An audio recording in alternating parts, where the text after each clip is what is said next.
Hello, hello, hello, this is Kermit the Streamer. We are looking at Aetherdrift on Magic Arena. We got our first sealed. I made a deck, but what I'm going to do real quick is, I have it saved, but I'm going to go through my process on how I built the deck, because that's pretty important. You know, if you've ever been to a pre-release, you get to do this on a table, and you get to have other people around you talking and asking questions and doing all sorts of stuff. It's a really cool experience, probably one of the coolest experiences you have playing Magic with people in real life. But you only get some extent of that when you do it on Arena here, but you get a lot more time. And so since I have a lot more time, I'm going to use that time to talk about like how I do this, how I approach sealed in general. I tend to do better at sealed than anything else. So first thing I do is I just go ahead and throw all of my special lands in. And I kind of try to pay attention to what they are, you know. For instance, here we've got blue-red in Swiftwater Cliffs. We've got white-blue. We've got black-white. We've got black-green. And we've got red-white. So we've got something across all the colors, really. It looks like, though, if I had my guess, I'd be most excited about playing these four. Some combination of these four. I know that white-black is something that's going to work well. White-blue is something that will probably work well, and then there's a small chance that we might splash red with something. But I really think right now that Jungle Hollow doesn't work. So then the next thing I do after looking at lands is I look at my golds. I've got really good black-green here. If I was gonna go black-green, like these are fantastic cards. And so that, you know, that makes me want to look at that Jungle Hollow again. But looking at what I actually have here and what I think I can run with my lands, I'm going to go ahead and take the black-red, the white-black, and the white-blue. And then I'm going to pay attention to what they are. Mendicant Core Guidelight, it's an artifact card. It's an X3, where X is the number of artifacts I have in control. It turns on Start Your Engines, so it gives you the speed 1 if you don't already have speed. And then it also does this thing whenever you're at max speed. Now, that's important. This ability that's on the bottom half of this card only counts once you've hit your opponent 3 times after turning on your speed in the first place. So you get your max, you get your Start Your Engines, that puts you to speed 1, then you hit your opponent, that puts you to speed 2, hit your opponent again, that puts you to speed 3, and you've got to basically hit your opponent that third time to get to speed 4. I don't think there's any way to up your speed beyond dealing damage, so it's going to be very important if I want to get this really cool ability. Like, that's insane right there. Whenever I cast an artifact spell, you can pay 1 and get a copy, so basically add 1 to the cost of any spell that you do, and you get to double it. Any artifact spell for that matter. So this is really powerful, really cheap card. It probably gets killed pretty easily, but it can definitely be one of those things that is really awesome. And if you're in white-blue, maybe touching black, you're probably going to get a lot of artifacts just kind of for free. Note we have an artifact vehicle right here, the Apocalypse Runner. It's just in a color that might not be great for us, though we do have lands that can support. And then a Bomb to Ascendant. This looks cooler, I think, than it is. It does start your engines. It does give you a decent amount of power. It basically gives you 3-4 worth of stats for 3 mana. White-black is a somewhat difficult cost. You can kind of think of this as a 4-drop with how most decks play out their lands. But this max speed ability is pretty decent. I wouldn't say it's game warping. It's not as good as the Mendicant. But if we're going to be doing white-black anyway, this is a card that'll stay in our deck. So I'm going to put it up here for now, and it may not stay there.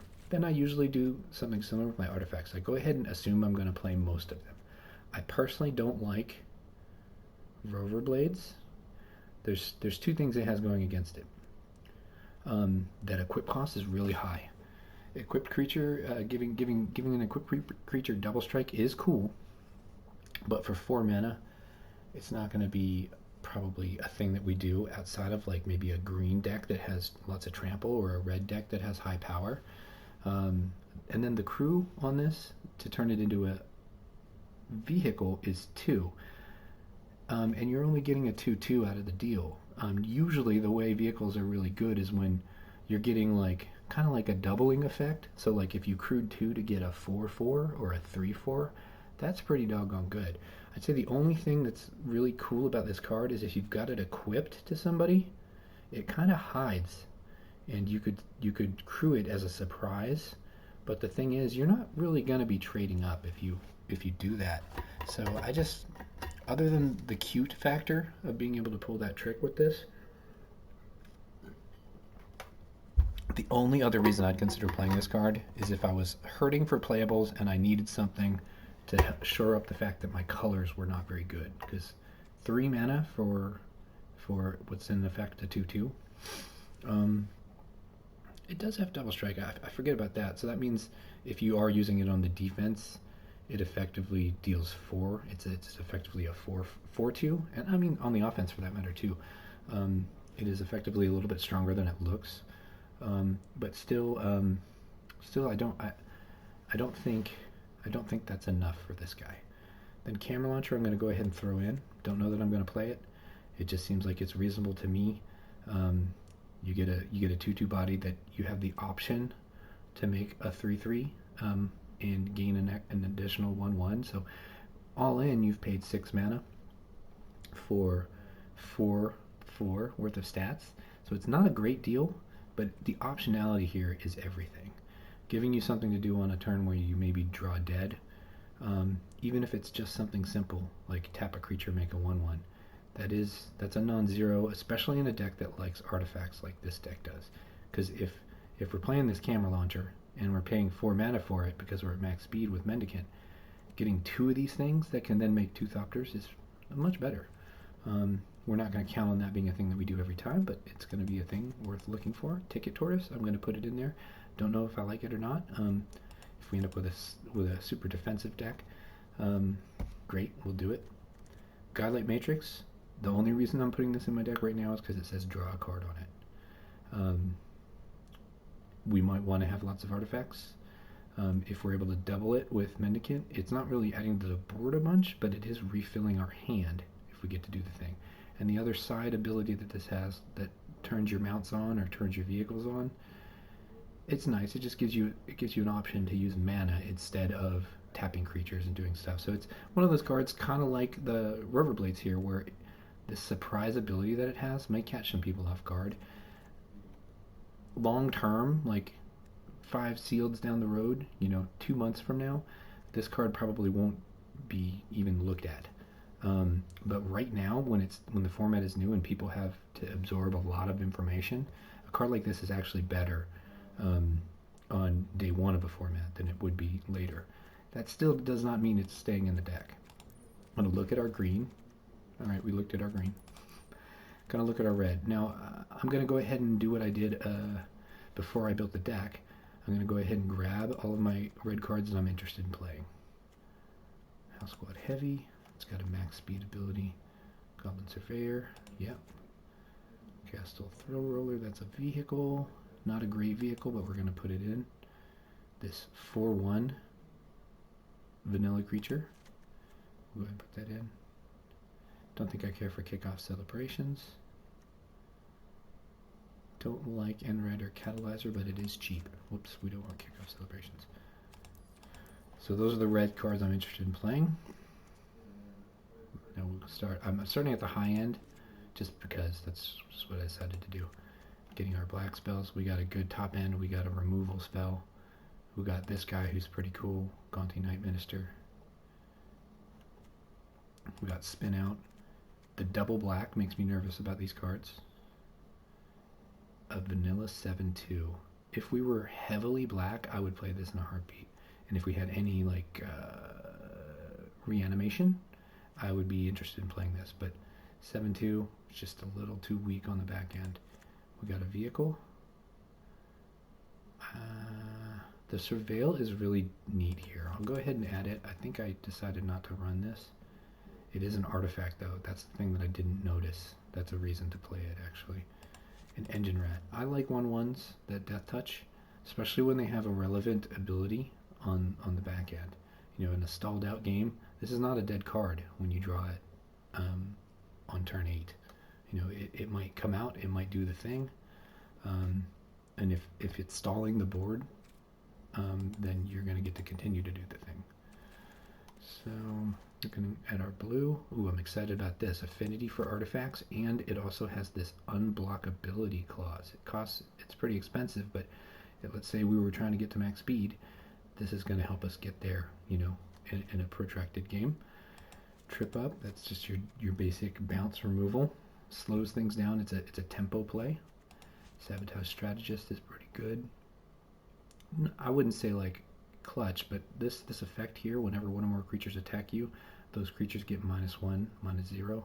That matters. That makes an already like potentially not great attack into even less of one, and it just boosts your ability to defend against that attack if you've got anything on board.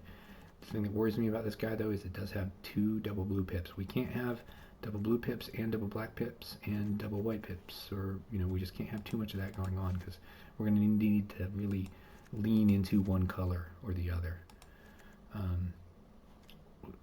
I have made decks for sealed that have you know, as many as 4 colors, but you really don't want to be doing that. Can't tell you, I can't remember if those decks did any good. Start your engines allows you to double a spell when you're at max speed, but it doesn't necessarily help you get to max speed. I'll put it in for now. Return Monument, alternate win condition, mill the opponent out. It is an artifact. We'll go ahead and we'll have it there for now. I don't think it's going to be a thing. Midnight Mangler, we'll put it there. And I'm not really keen on this this octopus. There might be a different deck for it. This is not that deck. And then let's look at our white. Gallant Strike seems okay. Collision Course, this is your basic. If you've got vehicles or creatures, you'll deal damage, or you can just kill an artifact. There's going to be lots of artifacts laying around, so I definitely think one of these is always going to hit the main deck. Maybe not 2, but 1 seems like it. This is a versatile enough card that I think it's going to be good. We'll take this guy. Cheap flyers are decent for increasing your speed. Ooh, if we like artifacts, we really like this guy. It's an artifact himself, and it also does cost reduction on all your artifacts. Gearseeker Serpent is an artifact too, so this guy almost gets to, it basically gets to double dip off this card. This becomes 2 cheaper off of this 1 card. Oh no, he's not an artifact though. Nah, never mind, he doesn't become 2 cheaper. He just becomes 1 cheaper. Pride of the Road, that's a really good card. Gives one of your vehicles double strike. Ride's End. The reason I'm putting this in is because it exiles. We've got 3 of them though. I doubt we're going to want 3 5-drop kill spells. And then we've got Detention Chariot. It's got double white pips, but it's a fantastic endgame card. Functions like an Oblivion Ring. That's also a big tank. And then it also has Cycling for 1. Pay attention, cycling for 1 is going to be a big deal because usually it's going to be 2 colored mana or 2 colorless mana to cycle.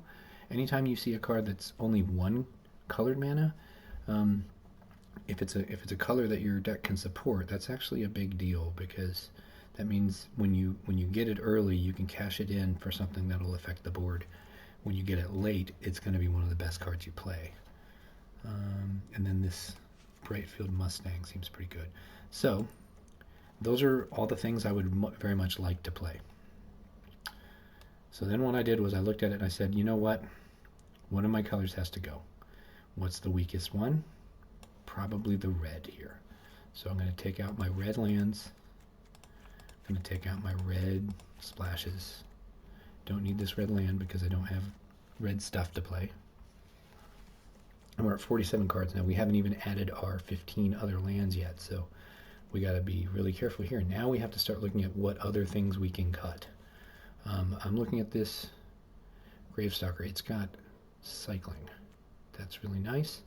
So does the Chariot, but I think we can probably at least go down to 2. Maybe we go down to 1. We've got too much removal in this 5-drop slot. The life might be important, so I'm going to go ahead and go down to 2 copies of Ride's End for now. We might modify that later. Gonti is good, but I wouldn't say it's broken. But I still kind of want to play it because it's legendary.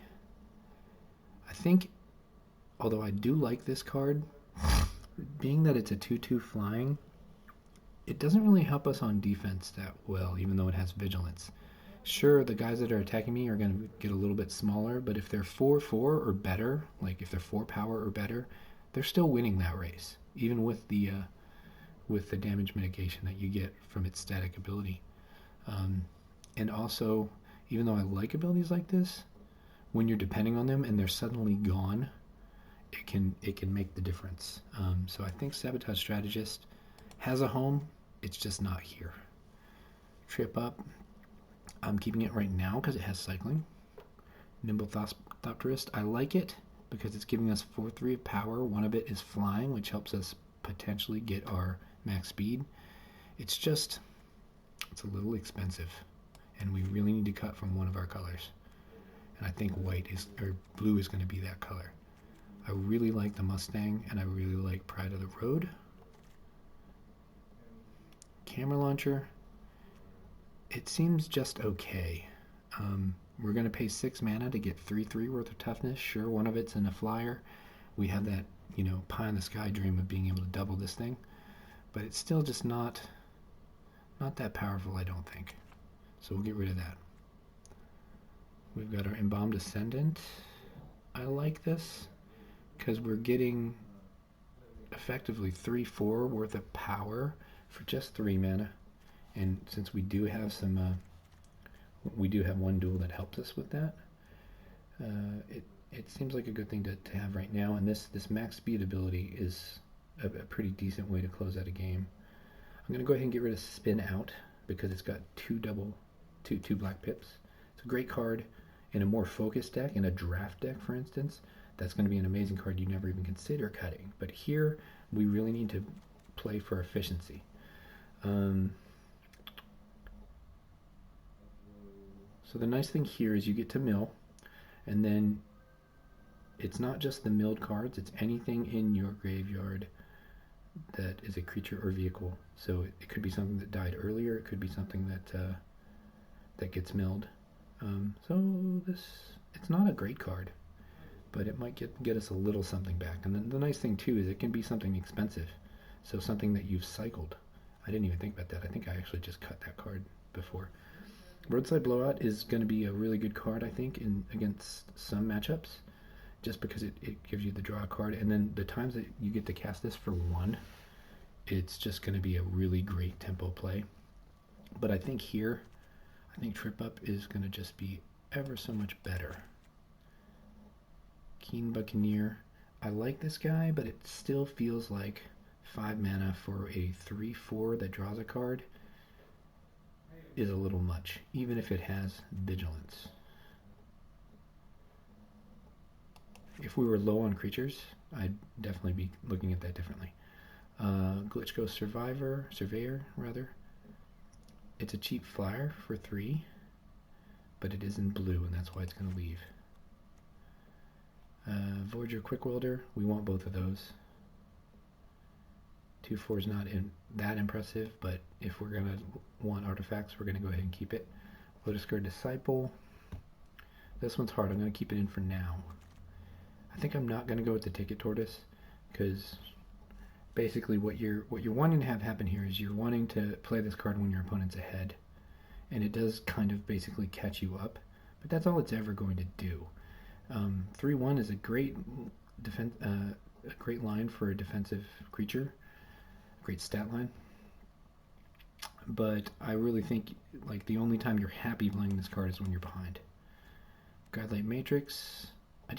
I'm not seeing that I have an impressive enough group of vehicles and mounts for this to be a thing. The fact that this draws a card on 2 is good, but like if my turn 2 play is to do this when my opponent has either a 1-drop or a 2-drop on the table and has already started their engines, like that's just, I think you lose from that position every time. So even though it's an artifact, even though that's one of the things we're kind of hoping to have lots of, I'm going to go ahead and cut that card. We got to play Mendicant. I like the Wicker Folk because cheap flyers can help us boost our speed quickly. The Surveil is kind of nice too, because we've got some high end that we don't want to draw on turn 3 necessarily. We'll go ahead and get rid of stall out, even though it's cycles, because we're mitigating our blue that's not in like super board impactful. I'm gonna go ahead and get rid of this imitator as well, because it's just too many things have to go right for it to be the thing. It does start our engines for us. It is a 1/3, which does do some work blocking, especially against early ground assaults. But like this max speed ability, like it doesn't help us get there. It's great if you get it, but like there's no guarantee you're going to. River Turn Monument, we don't want that here. If we had some other mill stuff happening, maybe. And I don't think we want Midnight Mangler here either. So then we're down to, so we've got 12 more cards that we're looking to add, and those are going to be lands. So let's look at Gallant Strike. I'm going to go ahead and go down to 1 Gallant Strike. There's lots of targets. This is usually probably going to hit a vehicle or a mount, but there's some high-end stuff that it's worth having. Collision Course, so it does creatures and vehicles. We're going to have a lot of creatures and vehicles. And then it also hits artifacts.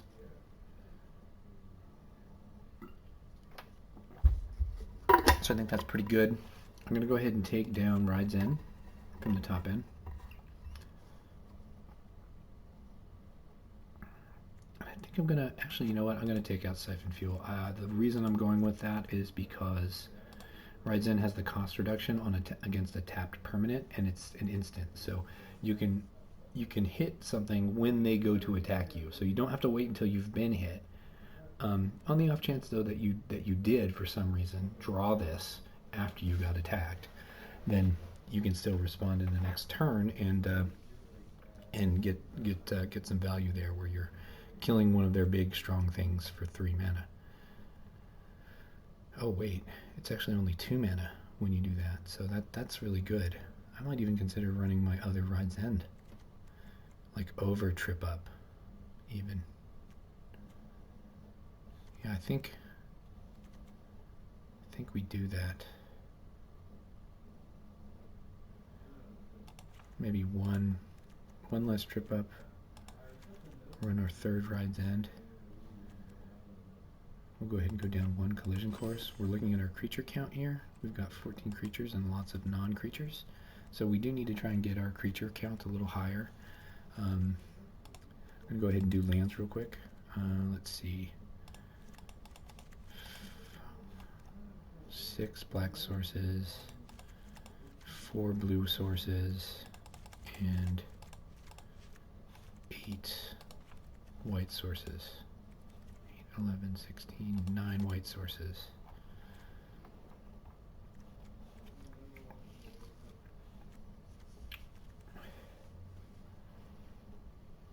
So that makes me just really think, just looking at this, Gearseeker Serpent has to go.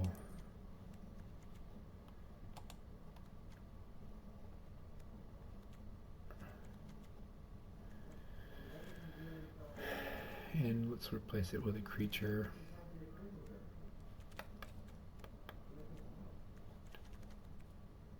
Alright,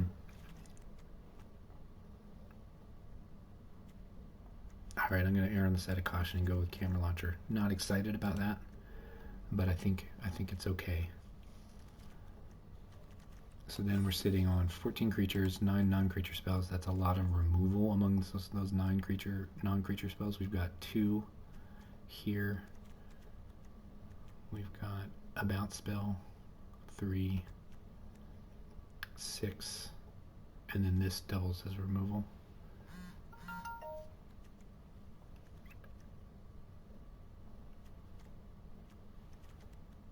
I think that's actually better than the deck that I originally presented, so we'll go ahead and just call this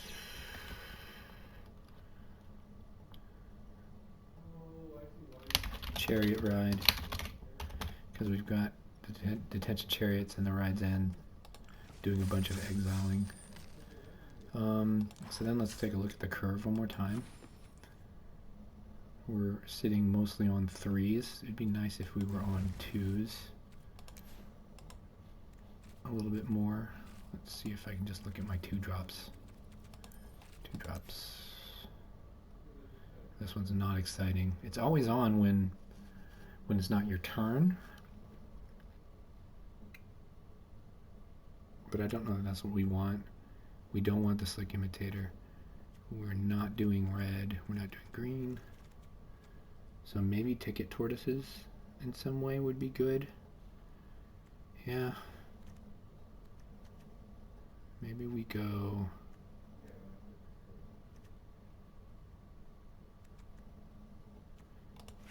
Ticket Tortoise here.